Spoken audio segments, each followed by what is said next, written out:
Greetings. My name is Dr. Waddell Brooks, Sr., your host, and this is Community Forum. Ladies and gentlemen, we have an outstanding guest this evening. It is a person that you should know, Mr. William Mervyn McKinney III. He's a retired American professional basketball player. He's also a former radio broadcaster, so he feels at home this evening with us. 1978 to 1986, McKinney played in the NBA as a member of the Kansas City Kings, the Utah Jazz, the Denver Nuggets, San Diego Clippers, Chicago Bulls. He averaged 8.8 points per game and 3.5 assists per game in his NBA career. And as I mentioned before, the city of Zion benefits as a man that's trying to make a difference. Good evening, Mr. McKinley. How you doing today? McKinney, rather, yeah. Very good. I'm very happy that you took time from your very busy schedule and literally your busy schedule to be with us on Community Forum. And you mentioned that you were on Community Forum years ago. What? 11 years ago. I can recall it as if it was yesterday. It was 1 week after 9/11. Okay. And you were hosting an event at Zion Benton High School. Okay. It was a fundraising event trying to raise funds for students that were looking to take an overseas trip. Yes. And at that time, everyone thought that, much like most travelers, that I might not show up because the commercial airlines schedules had been shortened. Mm-hmm. And of course, everybody was absolutely terrified about traveling at that point. But I had made a commitment to come back, and I showed up. So I do remember that event very well. Mm-hmm. Very good. You served as Assistant Vice President of Basketball Operations, Chicago Bulls, Director of Player Personnel, Minnesota Timberwolves, Vice President of Basketball Operations with the Detroit Pistons, Executive Vice President of the NBA Seattle Supersonics, and the WNBA Seattle Storm. That's the women's professional basketball team, exactly, right? It sure is. Okay. So I highlighted this because the month of February has been designated by the White House as Black History Month. Well, it's called African American History Month. The father of Black history was Dr. Carter G. Woodson, and that was back in 1926. Absolutely. And he wanted to highlight the activities and accomplishments of African Americans in this country. And in 1976, President Gerald Ford decided to extend it to from Black History Week to Black History Month. Yeah. Because 1 week was not enough and it's still, I guess we should be celebrating as part of American history. Oh, absolutely. And when you think about the month itself, when Dr. Woodson was creating the event, okay, he chose the month of February to recognize the abolitionists. Okay. Number one, Frederick Douglass, okay, Abraham Lincoln, and Langston Hughes.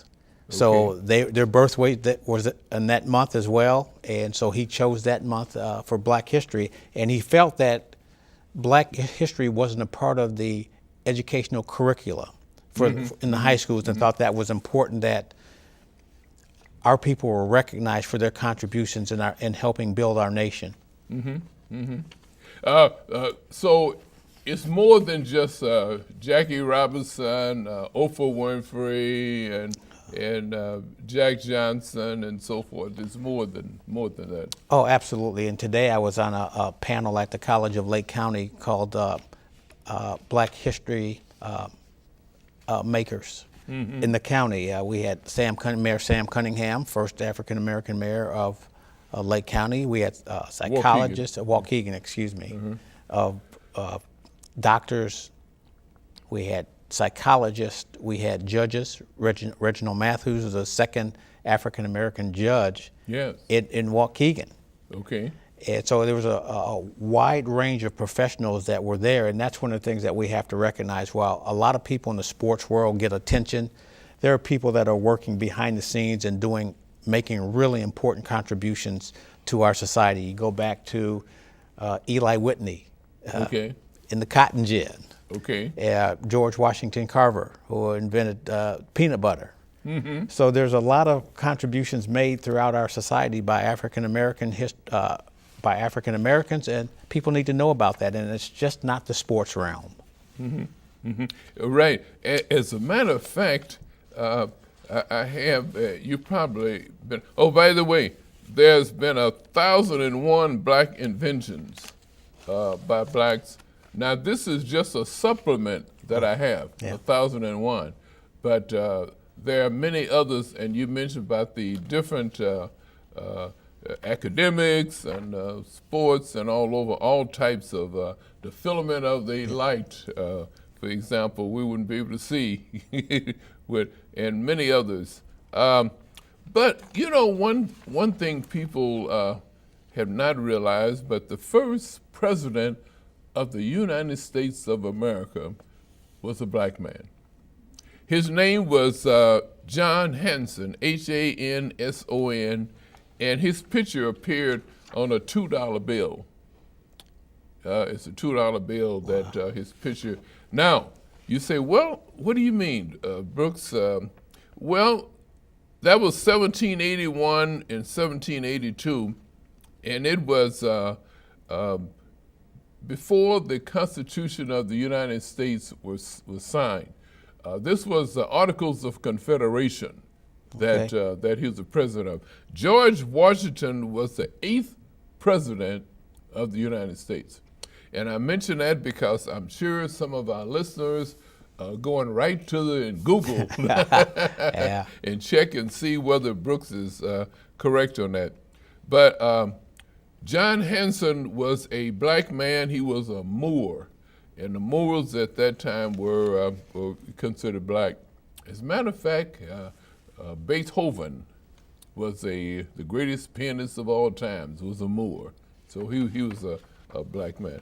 So I'll leave these with you if you have not had copies of them. But before I go on to your Zion activities, I want to just check and find out. Tell us about. You've had a great career, NBA career. Yeah. I mean, you traveled all over the world and just about every NBA team. Tell us some of the challenging experiences you had in racism. Well, it certainly wasn't as prevalent as it was in the 60s when I started watching the NBA and I was watching people like Bill Russell, Wayne Embry, Wilt Chamberlain, Oscar Robertson. It was much different then. And I think about those times, and you can't help but think about our history and the reflection of it when you think guys like even Hank Aaron. When he was becoming the home run champion, he had to stay in a different hotel than his teammates. He was getting threats on his family, threats to his property, damage to his property for pursuing Babe Ruth's baseball's biggest accomplishment, the home run derby. And now players sometimes don't understand the history that when they are making these accomplishments now, they're being applauded for those. And so that's such a different perspective when you've been through it and watched the evolution of the coverage of the game as well as the acknowledgement and positive support of the athletes that are achieving these goals right now. And some of the players have to go back, and when I'd have those conversations with players, they would always say, I know we're talking about old school. And they say sometimes you've got to know where you've been, where you've come from to know where you're going.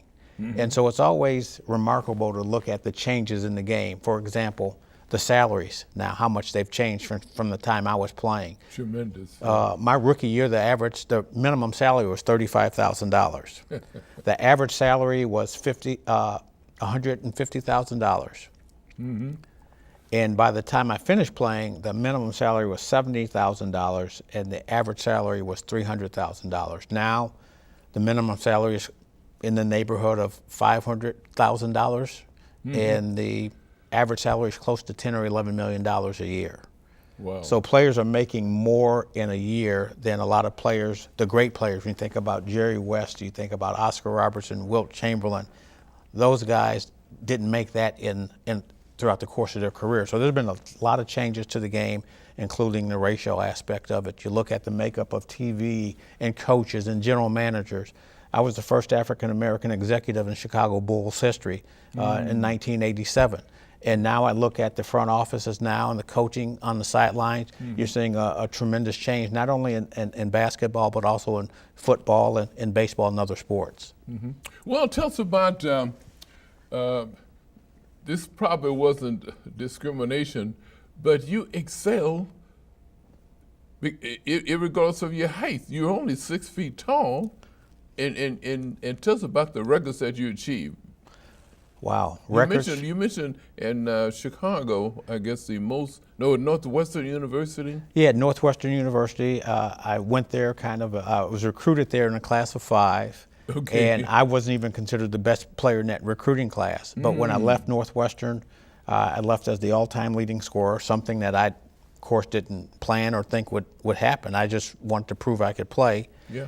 In addition to that record held for 35 years. 35 years, and Northwestern on my last game started a scholarship fund which turned into Billy McKinney Award, which is given to the deserving student athlete every year.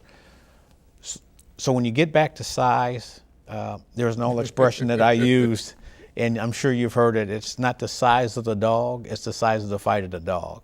Okay. And I had been told for so many years, even through my high school and college years, that I was too small to play in the NBA. Some of the college teams that recruited me or that I wanted to go play for, Illinois, Marquette, Notre Dame, they all said that I was too small.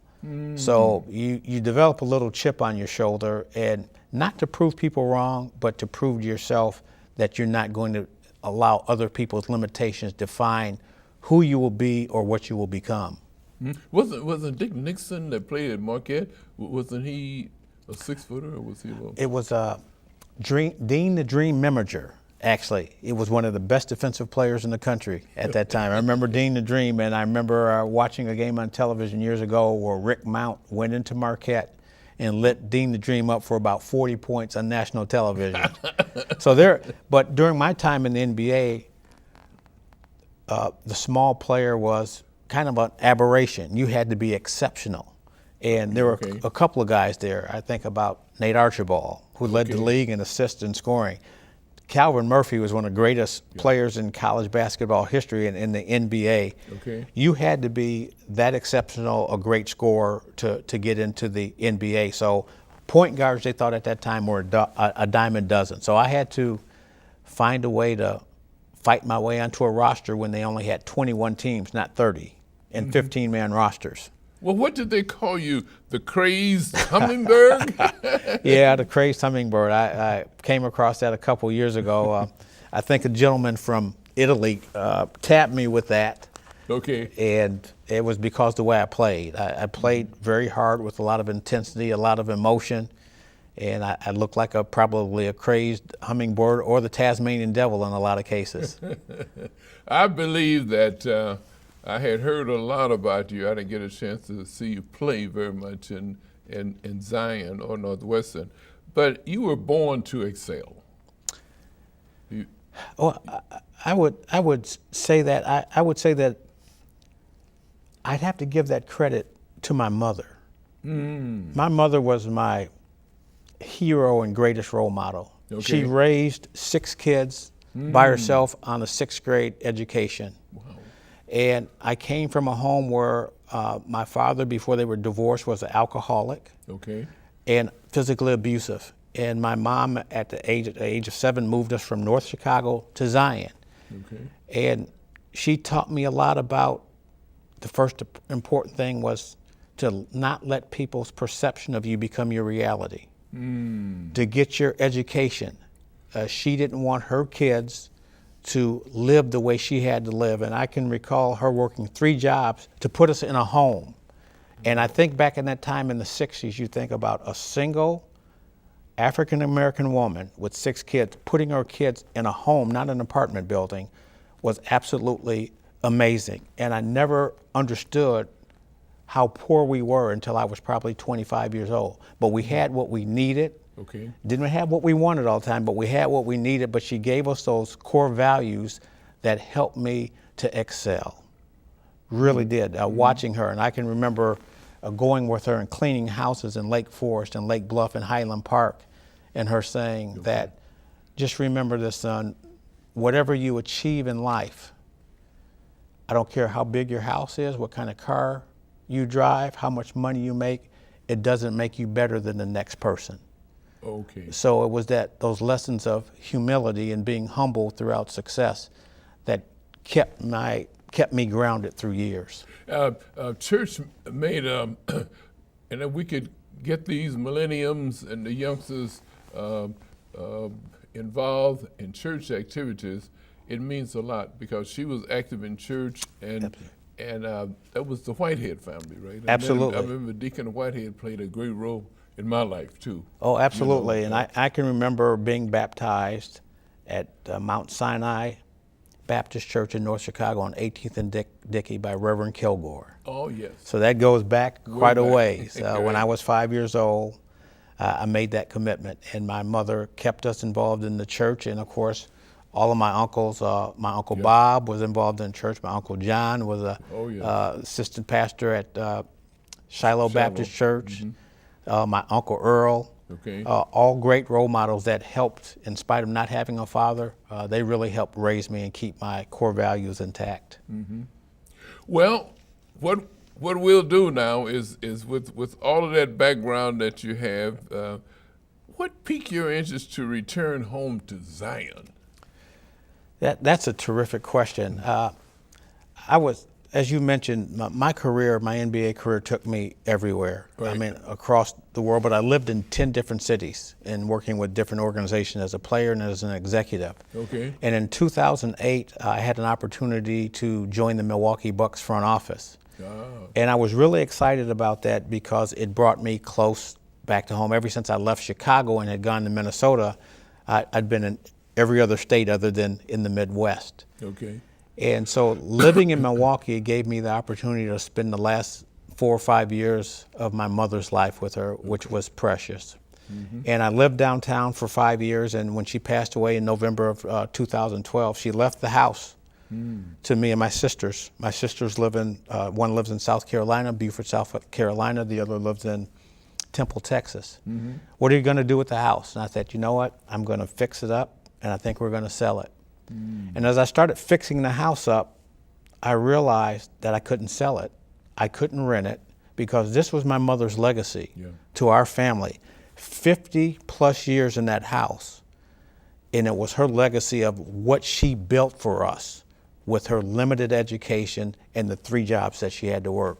Right. So when my lease expired on my apartment in Milwaukee and I was fixing my house up, my childhood home up, I decided to move back into it, and that's where I live to this day. Some wonderful memories, wonderful memories in that house. Right. A great legacy. Yes. That she left for us. And it also gave me an opportunity to come back and be closer in my hometown to continue my community involvement with mentoring kids and being involved with the different programs throughout the city. There's also been a great change in population too. When I say population, I mean ethnic population too.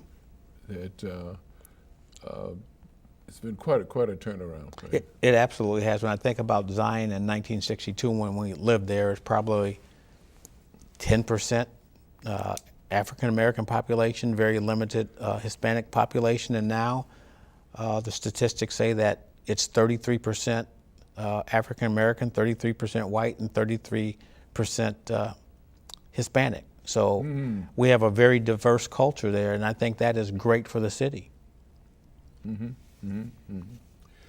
Okay, then what I want to do is one other. You've shown that you have had to be passionate about Zion, about living in Zion. You're passionate because of the legacy that was left by your mother.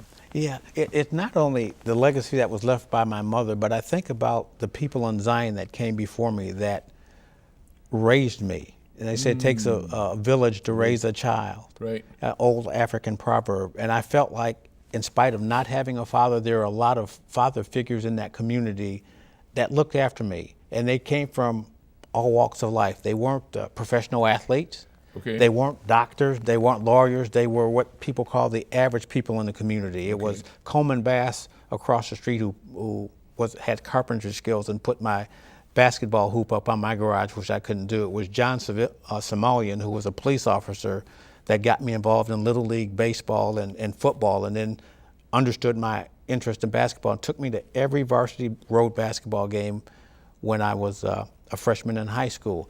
So I felt like the citizens in Zion who I came in contact with when I was a young kid modeled me to be a leader through modeling their behavior in their involvement in the community. So when I came back home, and over the last 4.5 decades, I've been very involved in the community, even when I was away with the other teams, coming back for the event a week after 9/11. Yeah. But I've given to the high school, I've mentored kids, I've supported every organization because I think Zion has had a undeserved reputation. And sometimes I even think some of our citizens look at the city as if we're second-class citizens, and we're not. It's a great place to live. It was a great place to grow up. And I want to restore some of those old traditions, those family traditions, and the feel that we had in that town when I was growing up. Safe streets to walk around, a prosperous downtown. Our economic development is going to be critical to our turnaround. And having things for our families to do so we can work, live, play, and learn all in Zion, Illinois. I've given you permission to wear a little button. You might raise it up a little bit so people can see it there. I don't. But I want you to elaborate on the importance of leadership. I know that you can reach back on your NBA career in the administrative positions that you've had. Yeah. You had to have shown leadership to be in those positions. Well, you even take it back farther in terms of looking at my career in sports overall. Okay. In a leadership capacity, I think just about every team I was involved on, I was a captain. Ah. And those aren't self-appointed positions. Those are when your coach recognizes that you have the skills to be able to bring people together. Okay. And lead by example, and also with words when necessary. And those skills transitioned into my executive career, where you're helping young players understand that leadership is very difficult, and that it's easy to lead when things are going great. Okay. Easy to lead when things are going great, but when things are going tough, that's when you have to step up your leadership and make the tough decisions that other people don't necessarily want to make. Mm-hmm. Well, I have some tough questions for you here now, and some that not only Zion wants to hear, but I think Lake County, knowing all of your NBA history now, they know a lot about you now that they didn't know before. But do you think that Zion's Main Street downtown is healthy and successful? If not, what would you do to change that? Well, one of the first things that has to happen, and I think our downtown is improving. Right now, we only have 5 storefronts that are open there. But for us to be really thriving there, we've got to focus on the economic development of downtown. Okay. And some of that means bringing in smaller businesses while we work on bringing in the big businesses downtown. Also possibly even changing some of the zoning laws so that we have being able to live downtown. And it's a good community to walk. It's a terrific community downtown, but we do need some work there, and we've got to pursue some funding to help us create some of those things. One of our TIF districts closed, so we've got to be able to create different funding to be able to bring in different businesses of different sizes downtown. And I've spent the last week canvassing downtown and talking to a lot of the business owners and getting their feel for what has to happen downtown. They believe in the downtown area. We appreciate those people being in our community, and now we've got to support them by bringing in additional businesses that will help lower the tax base for our citizens. And I mean, you touched on the next one I have. If you would change one thing in our zoning code, what would that be and why?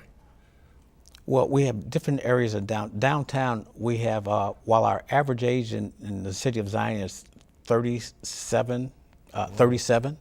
We have a lot of seniors in the community. And we have to start providing different housing options that are available for different people of all ages, our seniors, our young people. And I think having some apartments or condos in the downtown area would make it a lot more appealing as a place to go, a destination place. We've got a couple places there that are destination places. Ace Hardware, that's been there for forever. The Zion Cycle Shop, Fortner's Jewelry, those are destination places. And we've got to create more of those places in restaurants and entertainment places for our citizens to be able to come down and enjoy beautiful downtown Zion. This is fantastic. In other words, you don't want them to just drive through Zion. No, and I start thinking about every once in a while I hear people talk about the traffic in Zion. Okay. And I think, when I think of traffic, I don't think congestion.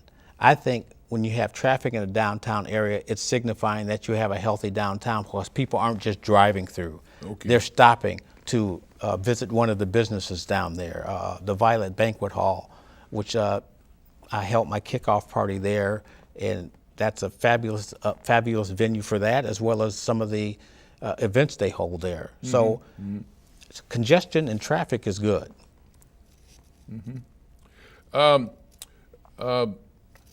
What's more important in the city right now? Is it building new homes and commercial space for rehabbing, or expanding or better utilizing existing homes and storefronts?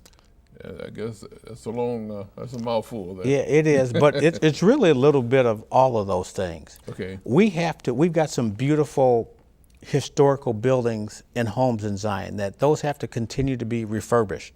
Home values have gone up over the last 3 years in Zion. The prices of values of home have gone up. There's a lot of rehabbing going on in town. That's one of it. But we've also got to allow for, if there are new businesses coming in and they want a newer building, the building department has to be flexible in making sure that those buildings intertwine with the historic buildings that we have downtown and throughout the city. Economic development is the key. And part of that economic development is the continued development of the housing developments within the city. It's improving, you talked about home improvement. It's improving the homes that are there, as well as providing different options, affordable options for the residents in the community. And once, the other part of that, I would be remiss if I didn't say that, we've got to have more home ownership, more owner-occupied homes, because right now 60% of the homes in Zion are rental properties. There's nothing wrong with renters. However, when you start adding to your home ownership numbers, now your property values start to go up, and your taxes start to go down when you have more home ownership in the area. The first key, the other thing about when I look at the area, it's economic development, it's safety, it's improving your neighborhoods, and it's been proven over and over again in so many communities. Once you stabilize a neighborhood, the crime goes down, the values go up, and that makes it more appealing to businesses that are looking to come to Zion. Fantastic. Well, how do you feel about the transportation options currently available in Zion? Do you have enough options? If not, what will you do to increase those? Well, to increase them, one of the things that you have to do is just work with the legislators in the state to see what options are available. We have a city that's, I think, in pretty good shape from a transportation standpoint. We have buses, but also with the advent of Uber and Lyft, that is providing our citizens additional opportunity to be able to get around. I would also like to see, we have such a great city filled with bike trails that we would utilize even some of the areas downtown to be able to ride bikes, not on the main street, as some cities do, but through the alleyways and direct them through different parts of the city and be able to take advantage of the beautiful park systems that we have in Zion. You mentioned about the beautiful park. I guess you got, what is that, the Atlanta Geocares State Park? Yes. You've done a great deal with that. Yeah, and it's we get over 1 million visitors per year there. Wow. It's one of the highest tourist attractions in the state of Illinois. And now that the nuclear plant has been decommissioned, we're still working on getting money for compensation for the spent fuel rods that are there on the property there. But our beachfront is one of our greatest assets that we've got to take advantage of, not just talking about now, but moving into the future generations after we are gone. Great. Some people in Zion say that you have traffic problems. What do you think? How would you mitigate those concerns or change the situation? I really, when I think about traffic, I think about living in Chicago when I lived downtown. That's traffic. Okay. I think about when I lived in Seattle, Yeah. where you could take a 15-minute a drive that would take you 15 minutes normally, and normal traffic would take you an hour. So again, when I start thinking about traffic in Zion, if we have that, especially in the downtown area, and people are stopping, that's a good sign for us economically. Okay.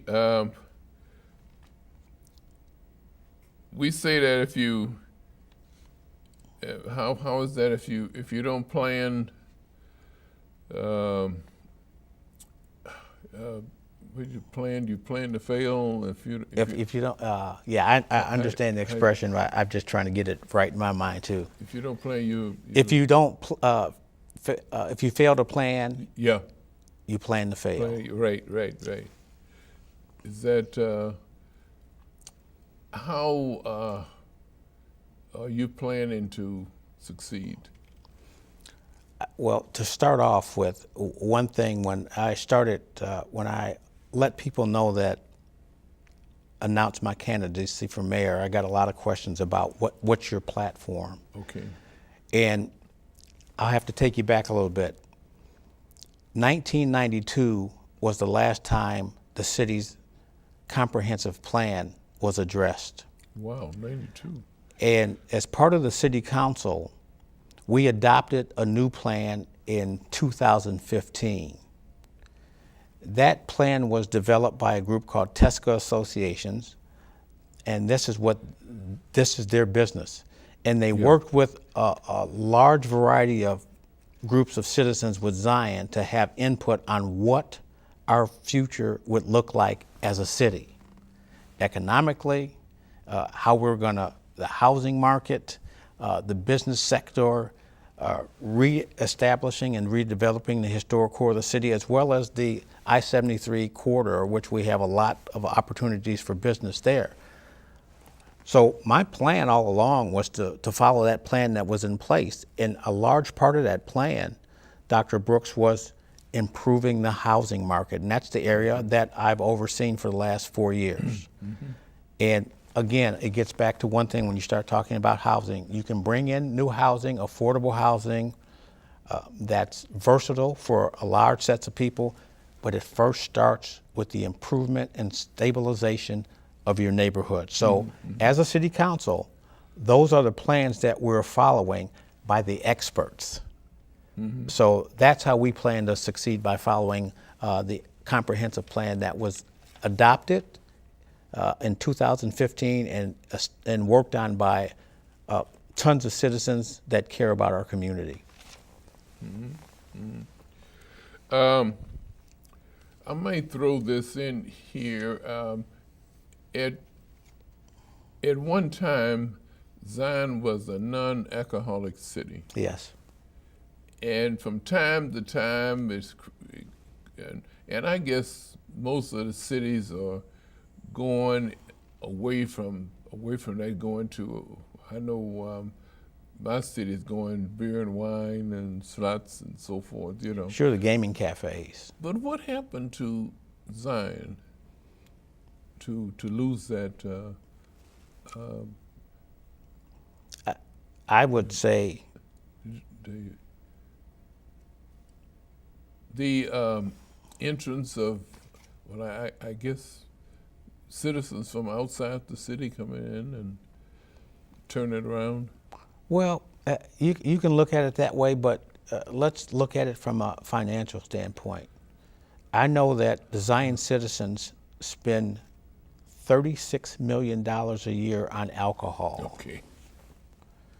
So you're either getting it outside of the community and bringing it back. It's the same with gaming cafes. There was a lot of, I would say, a lot of concern over bringing gaming cafes into the city, given the tradition of the city of Zion, the family atmosphere. But the gaming cafes, since we've adopted that as a city council, and I was one of the persons that presented that possibility to city council, has brought the city over $250,000 a year in revenue. Okay. So that revenue prior to that was going to other communities. So you either have to stand on your principles and let that money go to Beach Park, Wadsworth, Waukegan, North Chicago, and Winthrop Harbor, or you've got to make those tough decisions. Where we're in a tough position financially right now. You've got to think ahead of how we can derive different revenue streams without impacting our residents by raising their property taxes. I am against raising property taxes. I am a homeowner in Zion, so I don't want to see the property taxes go up any more than they are right now. So we've got to derive different ways of revenue through the gaming was one, and also getting funding to be able to help us fund projects that we're going to have in town. Well, how do you plan, we're speaking of planning again, how do you plan to involve residents in decision-making process in Zion? That's a really good question. It's something that we're already doing. We have community forums or community solution meetings that we have at least once a month. And it gives a group of citizens the ability that maybe don't come to city council meetings, don't watch them on television, to be able to come down and sit with the elected officials, as well as our city administrator and our economic development director, and talk about things, ways in which we could improve the city. So without that participation, without those people participating, you can't run a government and say, we're going to make all the decisions. We don't know everything. And there's that third wheel thinking where somebody presents an idea to you, and now it morphs into a bigger idea in the community. So we're having those already. We'll continue those. Should I be elected mayor, one of the things I will continue to do with that is to meet with the business owners, as I've been doing this past week, on a monthly basis to see how we can help them improve their businesses in town, and also what ways we can look at helping them, as all of our citizens and our seniors, with our property taxes, the burden of them being lifted off our citizens.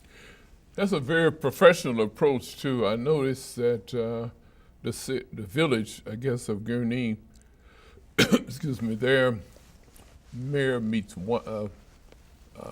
I think they have breakfast or lunch. Yeah, she has meet and greets at cafes. I've had an opportunity to talk with her, Mayor Kavork, Yeah. and she does a terrific job of getting out and meeting with citizens. And that's one of the things that you have to do as an elected official, and it's also something that you have to do within your community.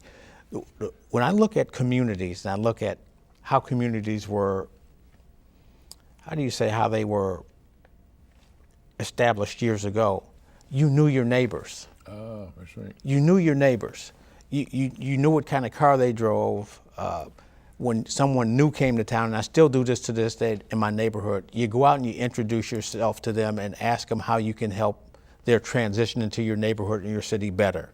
Mm-hmm. So we have to continue to, whether it's one house at a time, one neighborhood at a time, have that network of connectivity. And we've got all the tools to do it with with the Facebook, Snapchat, Instagram, text messaging, to be able to look after the safety of our citizens and keep them informed with events that are happening not only within the neighborhood but throughout the city. Mm-hmm. Mm-hmm. I think you expounded on the next area I was going to cover about if someone come to you with a proposal to build a new piece of public infrastructure in the city, road, bridge, and how would you evaluate whether that project was worth implementing? That's a question in which, when you look at a project like that, we'd have to evaluate as a council how that project is going to impact our cities and our citizens. If the project is agreed to, it's got to have the safety and the health of the citizens in mind, and also the cost associated with it, and how, if at all, it's going to impact the taxpayers. We don't want to do something that's going to have a negative impact on our taxpayers. So you have to evaluate all those things before you can make that decision, especially how it's going to be funded and how the maintenance of that project, when you're looking down the road, what's going to happen with that from a long-term standpoint and how it's going to impact you financially. Mm-hmm. Do you have your state rep involvement in your plans? Absolutely, it's crucial. Yeah. Because when you think about building a community, it's regional now. Yeah. It's global. And I know I've spoken to legislators, Melinda Bush, Senator Melinda Bush, Congressman Snyder, Joyce Mason, newly state representative, talking to them about our community. Governor J.B. Pritzker and Kwame Raoul came to Zion, and we talked to them about the importance of the support from the state in helping us with the removal of those and the compensation for the spent fuel rods. That's something that we've been working on for years. We feel the city of Zion should be compensated for being a storage facility for spent fuel rods. Right. And right now they've been there for years, and that would make a tremendous impact on our economy, as it did when the plant was there. When the plant was there, the town was flourishing. Okay. That plant brought in millions of dollars of tax revenue to the city. Right. Now, because it's abandoned, the site has been leveled now, we get $500,000 a year out of that, and we should be getting a lot more out of that. So that's an initiative that we'll continue to work on, and we can only do that. The things that we have to do to help us with government funding for projects that we have, the capital bill that's coming up, we're on that. We've applied for it last year. It only comes around 5 years ago, every 5 years. And the thing about it is, if you don't apply for it, it dampens your opportunity of being able to improve your infrastructure in the city. And we've just had 24 water main breaks in our city. Right. Since January 1st.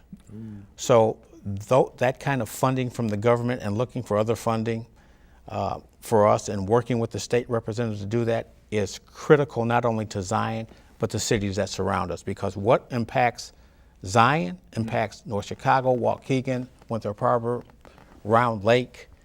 So we're in this together, and we've got to be collective in how we fight to get funding for Lake County and its residents. Yeah, I noticed that the Congressman Snyder, even Senator Durbin is. You have his ear too. Absolutely.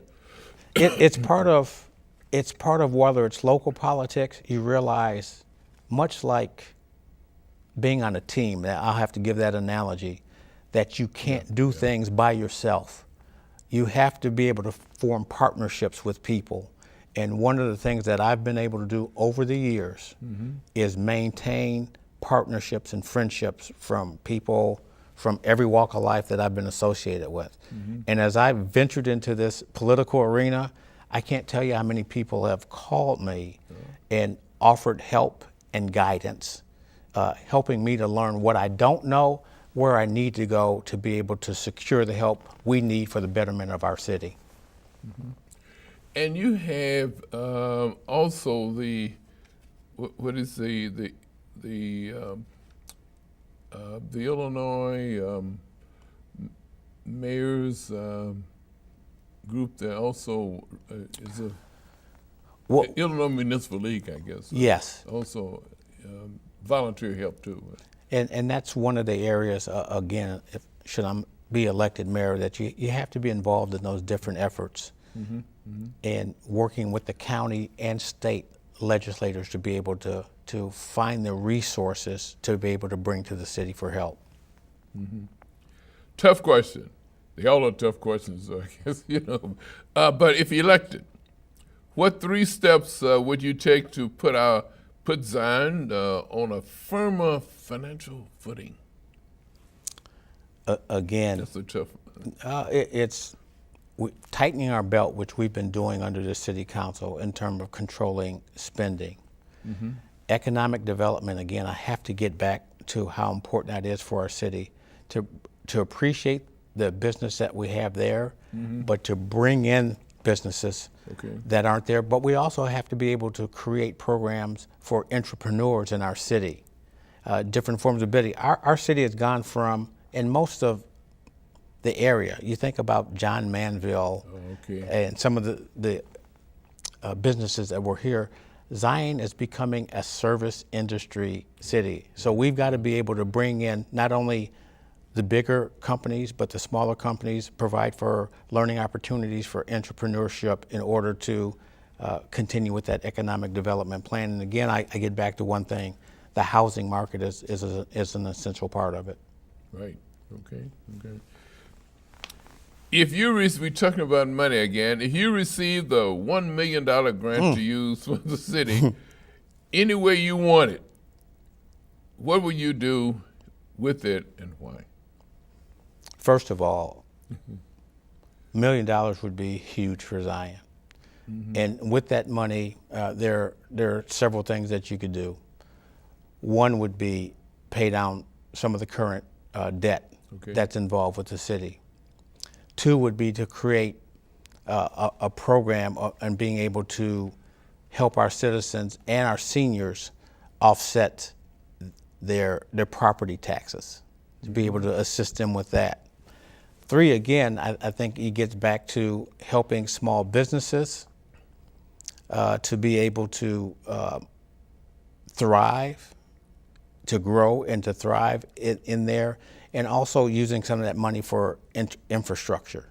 We've had a lot of issues with our roads. Our sewer system is over 100 years old. Oh, yeah. So being able to use some of that money for infrastructure, that's going to be the theme for us, is improving our infrastructure. I think that would be a great use of some portion of the $1 million that if somebody would just drop into our lap. Right. You have any problem with your police and fire pension fund? Every city does. That's what I was going to mention about it. Every city does. And I, when we start talking about this, and I became aware of this issue, you start looking online, and you look at cities, wealthy cities like Newport Beach, California. It's not just Zion. It's not just Waukegan. Yeah. It's a statewide, it's a countrywide issue that we're going to have to all address somehow. Yeah.